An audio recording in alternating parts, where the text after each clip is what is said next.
तो देखिए बेटा करंट जो होता है, करंट होता है rate of flow of charge, rate of flow of charge. Rate of flow of charge का मतलब देखिए रेट, रेट का मतलब होता है टाइम से, यानी चार्ज जो फ्लो हो रहे हैं किसी टाइम पर उसको हम कहते हैं करंट, और करंट को हम लेटर आई से डिनोट करते हैं। तो current, current I is defined as rate. इसको बेटा ये जो लाइन है इसको हम बोलेंगे rate, rate of flow of charge. अब आपको ये समझना है कि जो रेट है, रेट का मतलब समझ जाएगा तो कहीं भी अगर रेट लग जाए तो उसका मतलब उसका रिलेशन टाइम से हो गया। अब यहाँ चार्ज का जो रिलेशन है वो रेट से हो गया, यानी rate of flow of charge. तो रेट मतलब टाइम, यानी किसी टाइम पर चार्ज का फ्लो होना, क्या कहलाएगा? करंट कहलाएगा।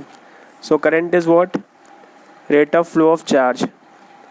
ओके, अब देखो बेटा इसकी यूनिट समझो ज़रा। तो चार्ज को हम किससे डिनोट करते हैं? चार्ज को हम क्यू से डिनोट करते हैं और टाइम को हम टी से डिनोट करते हैं।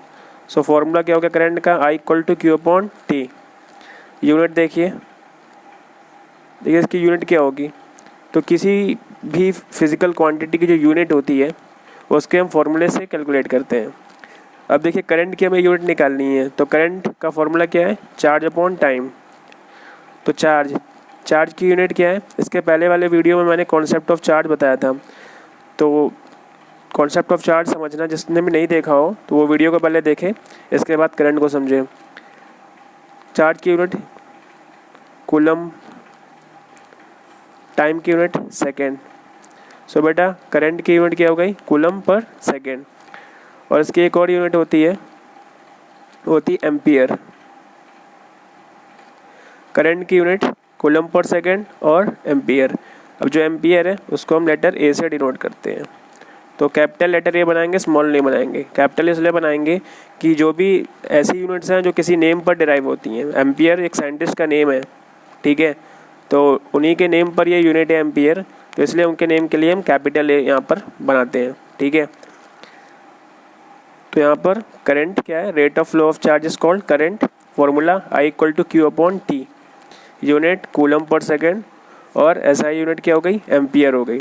ओके, इसके बाद देखिए ज़रा,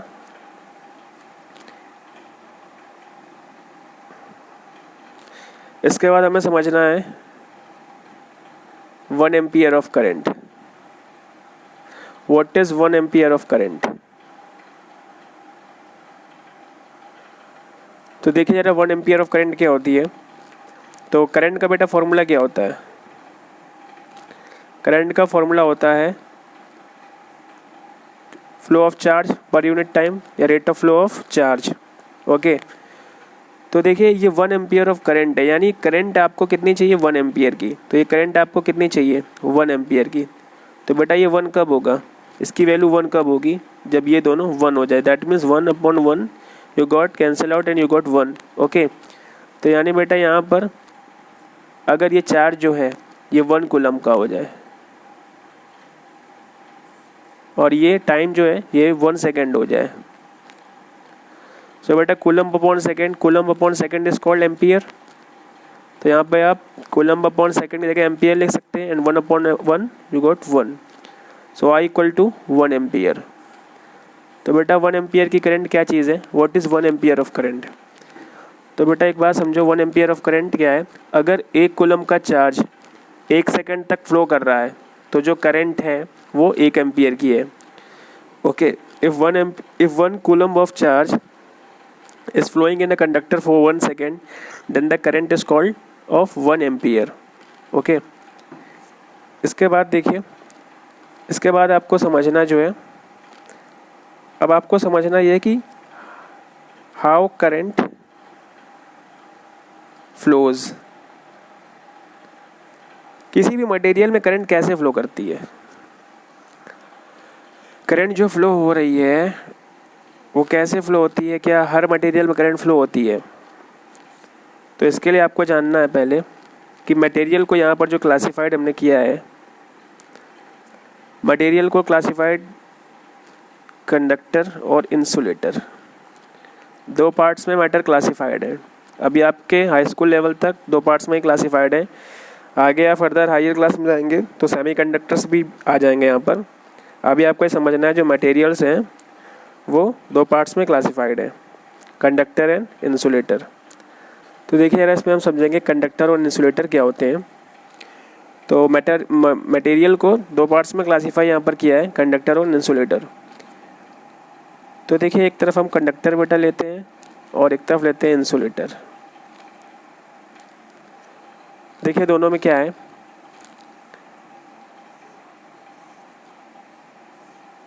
कंडक्टर जैसे हम ले रहे हैं कि बेटा वायर है, ठीक है ना, वायर कंडक्टर है, लेकिन हम जान रहे हैं कि उसको हम क्यों कंडक्टर कह रहे हैं, क्या ऐसी खासियत है जो वो कंडक्टर या कंडक्टर की क्या प्रॉपर्टीज़ होती हैं, ठीक है। इंसुलेटर है, एक मटेरियल हम ऐसा ले रहे हैं जिसको हम कह रहे हैं कि इंसुलेटर है, ठीक है। कंडक्टर्स में क्या होता है बेटा, जैसे हमने कह दिया कि ये सोडियम मेटल का है या किसी मेटल का है, हमने कह दिया एल्युमिनियम मेटल का है, कॉपर मेटल का है, ठीक है। तो कोई भी ये मेटल है, ठीक है। अब कोई भी मटेरियल होगा वो एटम से मिलकर ही बना होगा। कई सारे एटम्स होंगे ऐसे ही, हमने एक लिया है इसलिए कि आपको दिखाने के लिए। काफ़ी ज़्यादा बना देंगे तो समझ नहीं आएगा, अभी एक से समझते हैं। बाकी समझने की एटम्स जो होते हैं हर जगह बहुत सारे एटम्स होंगे इसके अंदर। तो ये एटम है, ठीक है। अब जो एटम है तो उसके अंदर से इलेक्ट्रॉन्स जो है, आपने पढ़ा होगा कि जैसे कोई भी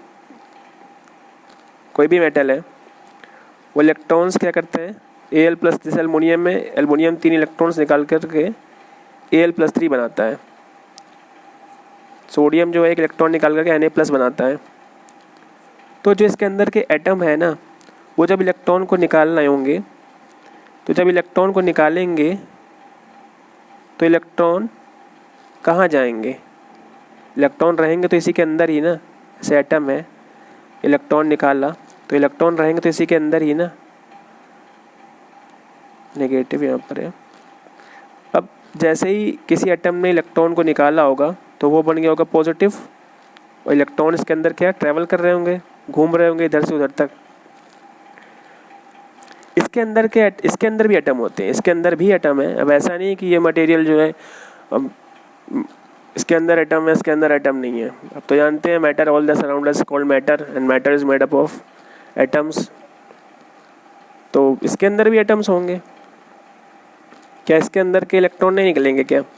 तो बेटा समझो ज़रा, कुछ एटम ऐसे होते हैं, जैसे मान लो एटम है, ये एटम है, ये उसका न्यूक्लियस हो गया। अब ये आउटर मोस्ट शेल है मान लीजिए, तो न्यूक्लियस से आउटर मोस्ट शेल पर अट्रैक्शन इतना ज़्यादा होता है कि इलेक्ट्रॉन रिलीज़ ही नहीं करता है अपना, ठीक है। तो जब इलेक्ट्रॉन रिलीज़ नहीं करेगा तो इलेक्ट्रॉन इसके शेल में ही रहेगा, इलेक्ट्रॉन निकालेगा ही नहीं है।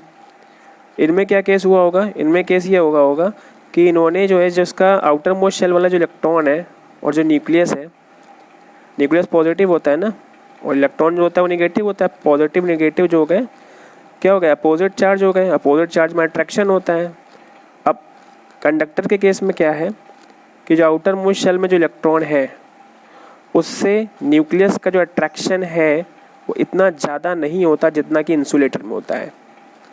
तो ईजिली इलेक्ट्रॉन जो है वो निकल जाता है, ठीक है, ईजिली इलेक्ट्रॉन निकल गया।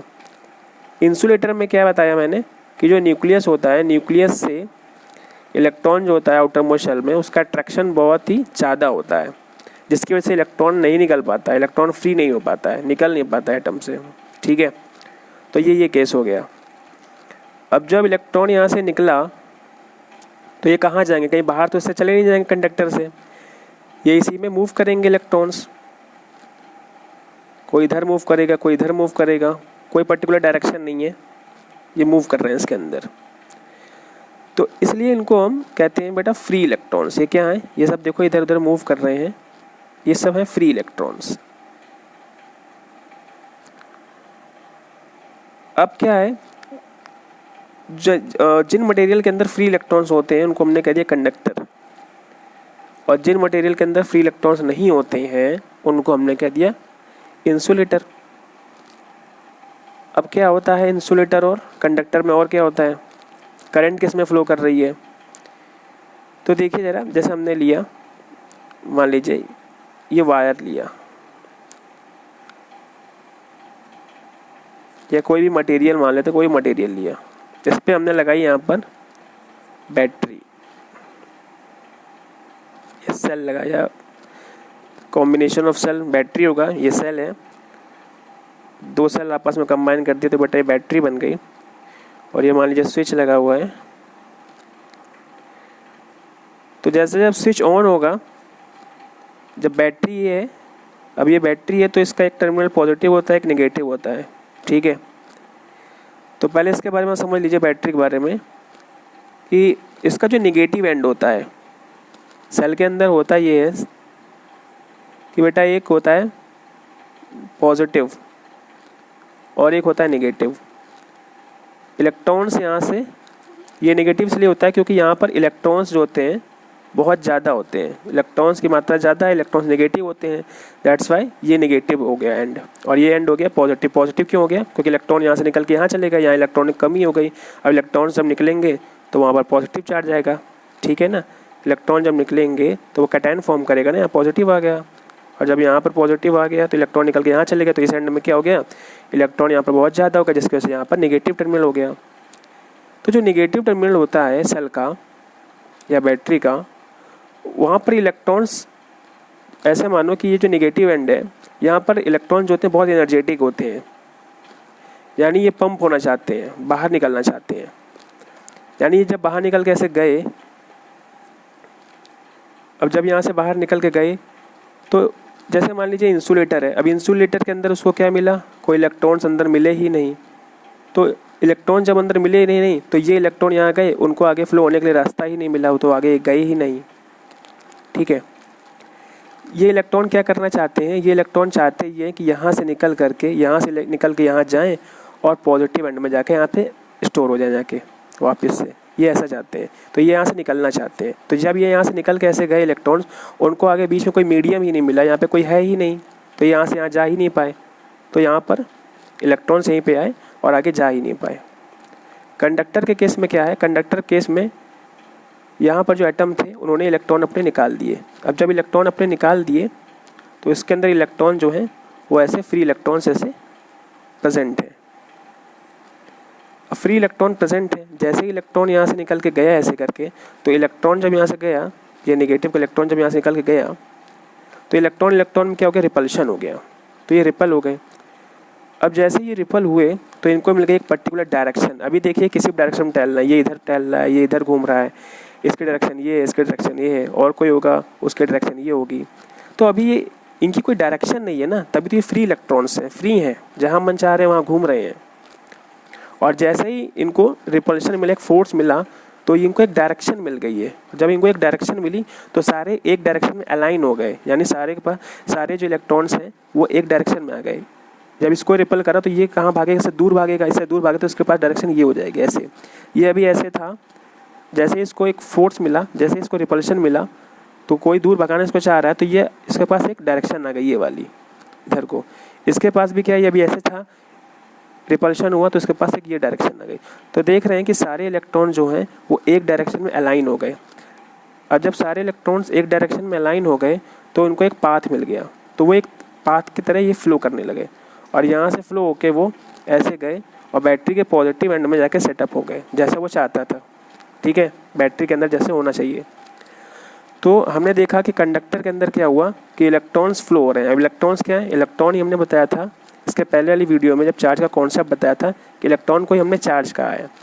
यानी आप देख रहे हैं इसके अंदर कि चार्ज जो है फ्लो होने लगा, और फ्लो ऑफ चार्ज ही क्या है, फ्लो ऑफ चार्ज ही करंट है।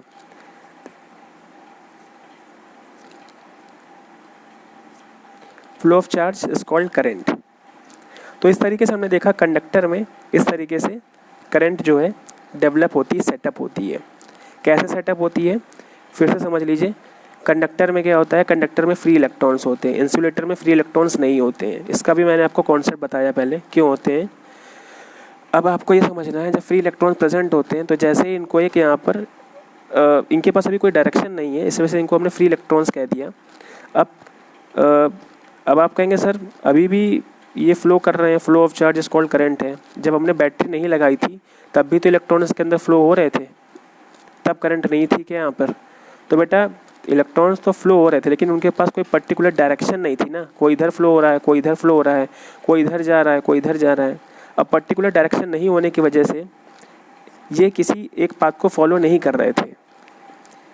जैसे ही हमने बैटरी लगाई तो बैटरी का नेगेटिव टर्मिनल जो होता है, नेगेटिव टर्मिनल यहाँ पे इलेक्ट्रॉन के क्या है, एनर्जेटिक इलेक्ट्रॉन्स हैं, वो पंप अप होना चाह रहे हैं, बाहर निकलना चाह रहे हैं। और जैसे वो बाहर निकल के गए तो ये जितने भी इलेक्ट्रॉन्स थे वो इससे रिपल हो गए। रिपल हो गए तो उनको एक पर्टिकुलर डायरेक्शन मिल गई और एक डायरेक्शन मिलने से ये एक डायरेक्शन में फ्लो होने लगे। इनको एक डायरेक्शन मिल गया फ्लो होने के लिए और वो एक एंड से दूसरे एंड तक पहुँच गए इलेक्ट्रॉन जो भी हैं। तो यानी यहाँ पर मैं दिखा चार्ज जो है फ्लो होना स्टार्ट हो गया, चार्ज को एक डायरेक्शन मिल गया। जैसे वाटर है, किसी चीज जगह से मान लीजिए वाटर निकल रहा है, वाटर फ्लो हो रहा है ऐसे करके, तो बेटा करंट कोई स्पेशलाइज्ड इसकी कोई वो डेफिनेशन नहीं है। करंट मतलब होता है कि एक डायरेक्शन में किसी चीज़ का फ्लो होना। तो अब यहाँ देख रहे हैं वाटर है तो ये वाटर करंट है, यानी पानी जो है एक डायरेक्शन फ्लो हो रहा है। जैसे कहते हैं नाव की धारा है, पानी की धारा है, तो ये वाटर करंट हो गई। अब जैसे इलेक्ट्रॉन भी एक डायरेक्शन फ्लो हो रहा है तो हमने कहते हैं ये करंट है। किसके कारण ये करंट हो गई? ये इलेक्ट्रॉन के मूव होने के कारण करंट है। तो इलेक्ट्रॉन के मूव होने के कारण जो करंट बनती है उसको हम इलेक्ट्रॉनिक करंट भी कहते हैं। तो बेटा इलेक्ट्रॉन के मूव होने से जो करंट बनती है उसको हम इलेक्ट्रॉनिक करंट भी कहते हैं। और एक बात समझिए यहाँ पर, तो इलेक्ट्रॉनिक करंट आपकी हो गई, यानी इलेक्ट्रॉन जिस डायरेक्शन में फ्लो होते हैं उसको हम इलेक्ट्रॉनिक करंट कहते हैं। या इलेक्ट्रॉनिक करंट क्या होती है? तो जब इलेक्ट्रॉनिक करंट जो होती है वो नेगेटिव से पॉजिटिव टर्मिनल की ओर, जो ये डायरेक्शन जो होती है इलेक्ट्रॉनिक करंट की, वो नेगेटिव से पॉजिटिव टर्मिनल की ओर होती है। यहाँ से इलेक्ट्रॉन गए, ऐसे गए, ऐसे आ गए, यानी इलेक्ट्रॉनिक करंट की डायरेक्शन नेगेटिव टू पॉजिटिव होती है।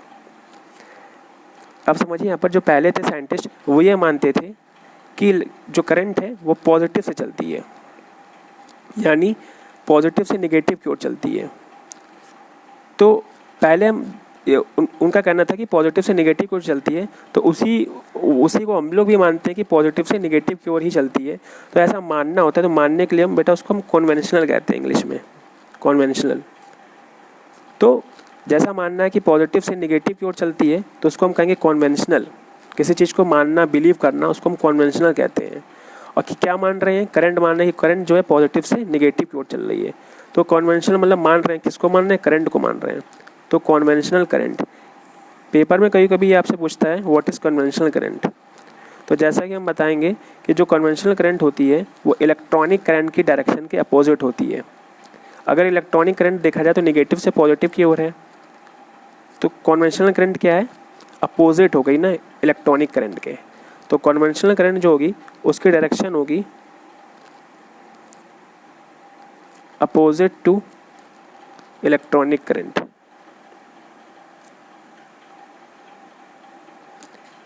यानी इलेक्ट्रॉनिक करंट के अपोजिट जो करंट होती है, इलेक्ट्रॉनिक करंट के अपोजिट में जो करंट होती है उसको हम कन्वेंशनल करंट कहेंगे। इलेक्ट्रॉनिक करंट की डायरेक्शन जो होती है वो नेगेटिव टू पॉजिटिव होती है। कन्वेंशनल करंट की डायरेक्शन जो होती है वो पॉजिटिव टू नेगेटिव होती है। तो इसकी डायरेक्शन बेटा क्या हो गई? Positive terminal of the battery to the negative terminal. Okay.